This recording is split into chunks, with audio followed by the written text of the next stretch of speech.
नमस्कार मंडळी, मी सचा. आज मग बॅग पॅक केली, सगळं सामान वगैरे घेतलं, गाडीत बसलो आणि काकीला चंद्रपूरला सोडलं आणि मग आम्ही समोर जायला निघालो. 1000 रुपयाचं डिझेल टाकला आणि एक खास जागेमध्ये चाललो आहे, माझ्या सासूरवाडीला, ताडपल्ली, तेलंगणा. जात असताना आम्ही गोंडपिंपरीला पोचलो. भूक लागली म्हणून चायनीज सेंटरमध्ये जाऊन 3 प्लेट अंडा राईस बोलवला आम्ही. अंडा राईस वगैरे मग खाल्ला, एन्जॉय केला आणि मग गरमागरम मग चायची पण तलप आली होती आणि मग गरमागरम चाय पण पिला मी. नंतर निघालो धाबा रोडने, पोचलो पोळशाला, करिश्माच्या मामाचं गाव. तिथे कापूस वेचण्याचं काम वगैरे सुरू होतं. रोनक आणि रेवा वगैरे खेळत होती. रोनक आणि समोर कोंबडीच्या पिल्लू पण एन्जॉय खेळत आणि हे रेवा मस्त मस्त्या करत होती. आणि मग आम्ही समोर निघलो आणि हा प्रवीण भाऊचा लाडू झोपून उठला होता. नाश्ता वगैरे केला तिथं पण आम्ही आणि पुन्हा निघालो.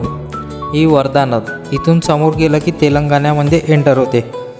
नंतर आम्ही शिरपूरच्या रस्ता पार करून कवठाळा पोचलो. कवठाळ्याला बसस्टँड, छोटे छोटे दुकान आहे आणि सगळं हे चौक वगैरे, तिथून केळं वगैरे घेतले आम्ही कवठाळ्याचं. आणि हे बसस्टँड वगैरे, बसस्टँडच्या मग समोर वगैरे आलो आणि गावाकडे येताना आठवण आलं गाणं.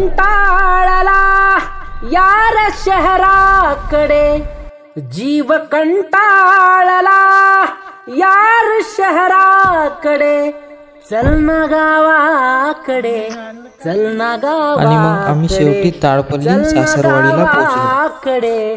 चल ना गावाकडे. पार नाही तिथे नाही शेजारही, पार नाही तिथे नाही शेजारही, जात नाही कुणी एकमेकाकडे. चल ना गावाकडे, चल ना गावाकडे, चल ना गावाकडे, चल ना गावाकडे.